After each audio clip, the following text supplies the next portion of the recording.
আজ পশ্চিমবঙ্গ হাইকোর্টের নির্দেশে পশ্চিমবঙ্গ এসএসসি নিয়োগ 2016 সালে যে সমস্ত চাকরি প্রার্থীরা চাকরি পেয়েছিল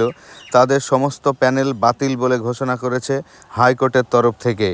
সমস্ত প্যানেল বাতিল করে দেওয়া হয়েছে, কেননা সেই সময় অনেক বেআইনি চাকরি প্রার্থী যারা চাকরি পেয়েছিল এবং এখনও পর্যন্ত তারা চাকরি করছে, এই সমস্ত প্যানেলগুলিকে বাতিল করে দিয়ে, এবং এই ক্ষেত্রে সবথেকে বড় একটি সমস্যা হলো যে 2016 সালে যাদের বয়সসীমা প্রায় শেষের দিকে, বর্তমানে তাদের বয়স পেরিয়ে গিয়েছে, তাদের জন্য বিশেষ বিবেচনা করা হচ্ছে এবং তাদেরকে 2016 সালের বয়স অনুযায়ী আবারও চাকরি পরীক্ষায় সুযোগ দেওয়া হবে বলে হাইকোর্টের তরফ থেকে জানানো হচ্ছে। এই মুহূর্তে সবথেকে বড় খবর হলো 2016 সালের যে সমস্ত চাকরি প্রার্থীরা এসএসসি পরীক্ষা দিয়ে চাকরি পেয়েছিল তাদের সমস্ত চাকরির প্যানেল বাতিল করে দেওয়া হলো। আরও বিস্তারিত তথ্য হাইকোর্টের তরফ থেকে যে সমস্ত বিষয়গুলি জানানো হবে পরবর্তী সে সমস্ত বিষয় নিয়ে ভিডিও নিয়ে আসছি।